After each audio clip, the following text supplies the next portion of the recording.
How does the new 2024 autumn budget affect you as a doctor, dentist, or NHS healthcare professional? How does it affect you as an individual, as an investor? Now, you might be feeling anxious and a bit of a mix of curiosity and concern.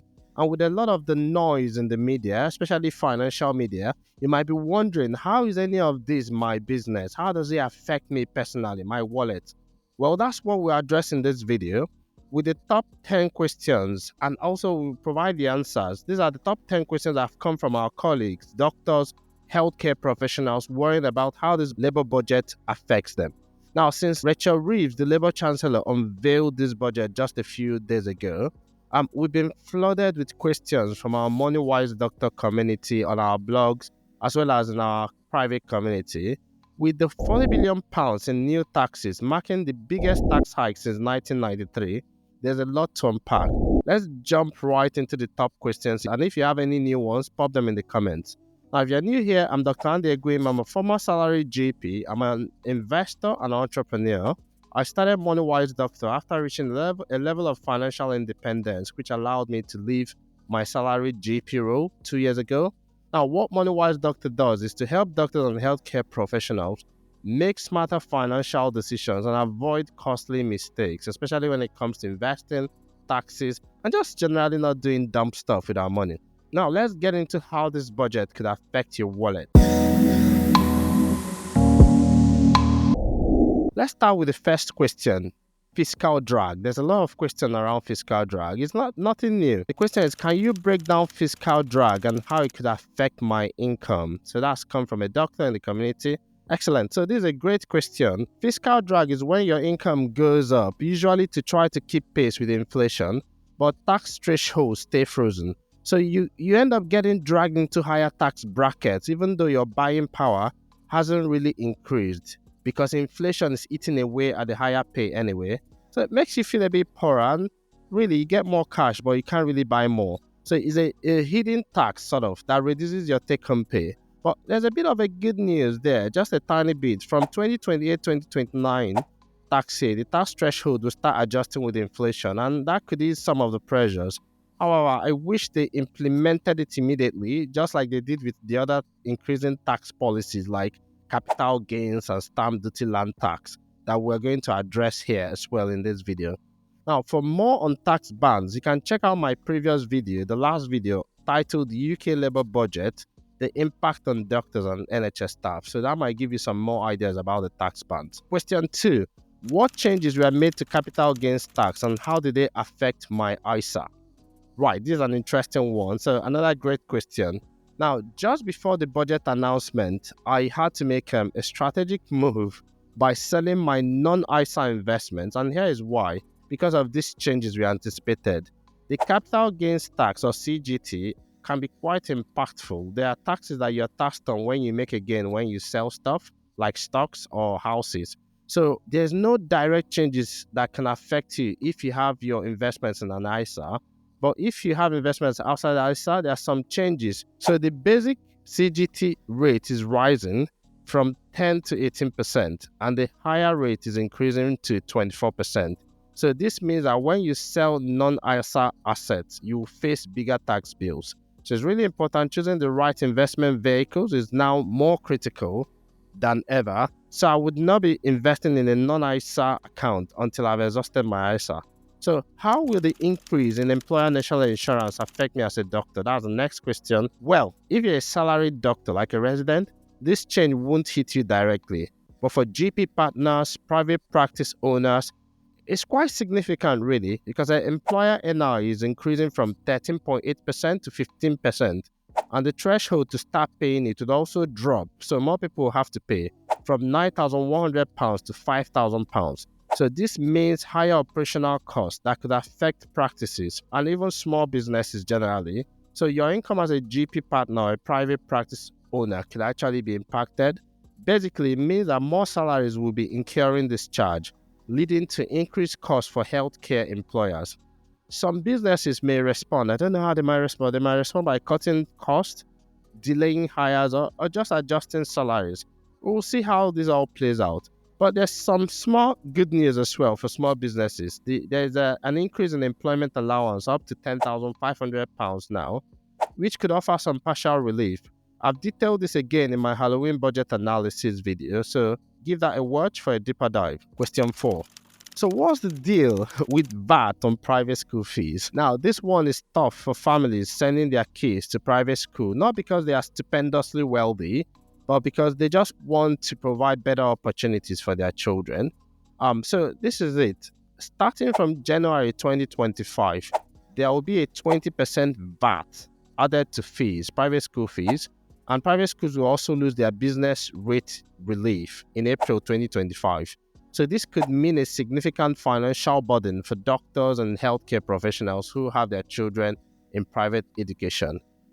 For example, I've mentioned this in a previous video. We have NHS consultant. She's a consultant and the wife's a consultant in our Moneywise Doctor community. They mentioned how they're both NHS consultants. They've been driving the same car for over a decade, scrimping and saving just to afford private schooling for their little ones. Now, this VAT change, as they described it, felt like a punch to their gut. And maybe I don't know how that feels for you as well. Well, let's look at question 5. Will the budget changes affect my ISA? I think we've answered this already.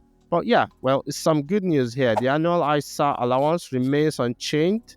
You can still contribute up to £20,000 into your individual ISA and £9,000 into your junior ISA, all tax-free. With other tax hikes on the horizon, now might be the time to maximize these allowances. We don't know if there may be more tax rises. So remember, your ISA allowance resets at the end of the tax year. So make sure you use it before April 5. Before you invest money through a general investment account, I think it's always a good idea to use up your ISA first. Remember, it's use it or lose it. At the end of the tax year, it's gone. Question 6. Should I worry about income tax rates as a resident doctor?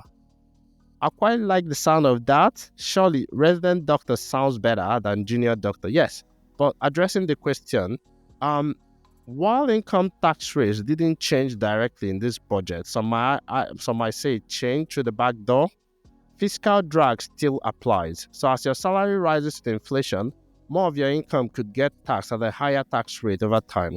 Now, if you're a resident doctor, you may not get hit with a 60% tax trap for now, but as you move up in your career to become a GP or hospital consultant, it will become something you need to really think about and plan for. The 60% tax trap, we'll have an article on that on the website. Now, how does the budget impact pensions? I'm an NHS consultant with both NHS pension and a private pension. All right, this is important, especially for those planning their estate. Starting from 2027, so roughly almost 2 years and plus, inherited pensions will now be subject to inheritance tax. So if the pension holder dies after the age of 75, they have to pay inheritance tax. Now, think about it. If you die after 75, then you have to pay inheritance tax. But if you die before 75, you don't have to pay inheritance tax. It's sort of a bit of a funny one, really. And it's something you need to be discussing with your financial advisor, who I think you should go with an independent financial advisor that understands doctors and healthcare professionals. But there's a quick personal note on this inheritance tax stuff. Because my dad just turned 75, and yes, I know he doesn't look a day older than 50. And while I'm not expecting any financial inheritance from him, beyond the precious gift of a good name, strong values, and a loving family, this 75-year cutoff for taxing inherited pensions, it strikes me as very odd. I mean, it raises questions about incentives it creates. I mean, I'm not suggesting anything here, but as the late Charlie Munger, that's Warren Buffett's investment business partner, wisely said, show me the incentives and I'll show you the outcome. Just consider, if someone passes before the age of 75, if you die before 75, the pension avoids inheritance tax. But after 75, the beneficiaries, your family, will have to pay a hefty inheritance tax on the pension. I'm just saying, it could create some unintended situations here. Some second order thinking is useful here. I hope the Labour government has really put that into consideration. It's worth highlighting, don't you think? Again, not suggesting anything here, but all right, let's move on to the next question and tell me what you think about that in the comments. Question 8. What can I do to stay tax efficient with a new budget? That's what we are all asking. But here's the thing. I can't offer you specific advice because I'm not a tax advisor. I'm not a specialist medical accountant. And I don't know your full financial picture, but there are a few things, a few pointers that might be useful, a few general strategies that could help you. So number one, or basically broadly, is use tax efficient accounts, max out your allowances, and claim your tax relief on professional expenses. So contrary to what many people expected, Labour's new budget has left the ISA allowance untouched. This means that £20,000 individual ISA allowance and the £9,000 junior ISA allowance remains the same. So that provides a substantial tax-free growth opportunities for investment for you that you can use. So make the best of it. Here's what that could look like. One is your individual ISA. So if you can afford it, utilize the full £20,000 ISA allowance per year per individual to protect your investment from things like capital gains tax and dividend tax, and of course your saving interest from tax as well. Number two, family ISA and SIP contributions. So use a family strategy. Each individual has a £20,000 annual ISA limit, and you can open a junior ISAs for children under 18. Of course, the annual limit is £9,000. Now, the individual ISA allowance includes obviously your cash ISA, stock and shares ISA, and lifetime ISA if you need it, all combined. So in a family of four, you could get up to about £58,000 annual ISA allowance, and it's all tax-free if you can max out your ISAs. And again, you can apply the same thing to your junior SIP and your SIP in terms of pension allowance. So yeah, of course, you can max out your SIP, your pension allowance, including NHS and any private pensions like your SIP, self-invested personal pension. You're allowed up to £60,000 in annual contributions tax-free. Now, if you haven't yet opened a SIP, consider looking at a few options, and I will suggest one that I like. For a detailed comparison, see our SIP comparison guide on moneywise.com, or watch the video here on the channel where I review the different SIP platforms and also obviously share the one I prefer based on fees, ease of use, and other things.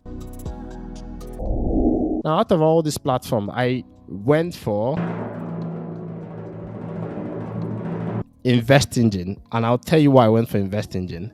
One is the low platform fees. It's 0.15% with a cap. It makes it highly cost effective for larger portfolios. So no matter how much your portfolio grows, you won't have to spend more than £200 on fees. And there are no extra drawdown fees. I think I like that. I like to predict. I like to be able to predict how much I'm going to pay. I don't want any hidden fees. Two, super easy to use platform with a very friendly, lovely graphics, friendly interface. You can easily automate your investments and not have to worry about them on a regular basis. You can set up your pension and maybe review it quarterly or annually, whatever works for you. I think it's good to do it at least quarterly or annually to see what's happening, especially if it's a self-invested pension. So that's why I think Invest Engine, I think is my preferred option I've gone with for SIP. But obviously do your own research, find what works for you, and think about what you're really looking for in the platform. So I have a special gift from Invest Engine for our subscribers here. If you open a SIP account with Invest Engine using my special link in the description, you can get up to £50 bonus as an opening bonus to welcome you. Unfortunately, this bonus is only available if you use my link. If you go straight to Invest Engine, they've confirmed that will not be available to you. So use the link in the description to sign up. And using the links also supports the channel at no extra cost to you. And we may receive some referral bonus for coffee, and that's it. But thank you anyway. If you check the link in the description, you can use the link to sign up for Invest Engine. But there's one caveat: you must invest at least £100 and hold it for 12 months in order to retain that bonus. Let's jump right into the next question. Question 9: does this budget affect property investment? You bet it does. Yes, it does. The SDLT, or stamp duty land tax, whatever that tax is, on second homes has risen from 3% to 5% effective from October 31st. So if you are planning on buying a second property for buy to let or anything like that, you need to pay more in tax. You may want to factor that in. By the way, I think stamp duty land tax is one of the most funny taxes, and one day we'll talk about it. So question 10, drum roll if you've gotten to this point. Employment allowance, what does that even mean? Well, employment allowance is like a discount that small businesses or practices get to reduce their employer national insurance bill. So it reduces their NI.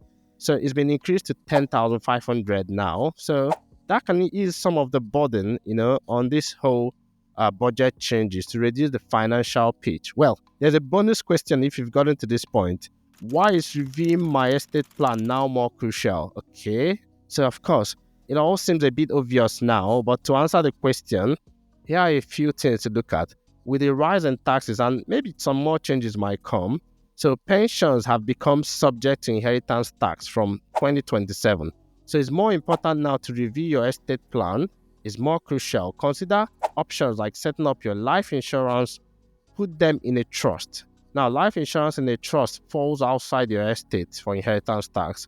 So your family and beneficiaries will get the full cash payout rather than paying a hefty inheritance tax on it. I have a free guide on this. Check it out on the channel or check the links in the descriptions. Also, consider making tax-free gifts to reduce your estate's taxable value. Finally, stay proactive and review your plan regularly, annually at least or quarterly. Now, here's the important one. If you found this insight valuable, here's how to get even financially smarter with your money. Hit that subscribe button and share this video. Share it widely. Yes, share it with your friends, your colleagues, and even those colleagues that you don't really like that much. I promise I won't get mad if you share my video to your friends and colleagues. Excellent. Now, if you have any more questions or thoughts, or you just want to sort of comment on the video on the budget, drop them in the comments below. I'll do my best to respond, or I'll call in some Moneywise Doctor approved financial experts for anything I can answer. Don't forget to visit moneywisedoctor.com for a lot of free guides on everything from investing, ISAs, claiming tax relief on your professional expenses, to even guides on mortgages, life insurance, income protection, and more. So thanks for tuning in, and I'll catch you in the next video. Okay then, bye-bye.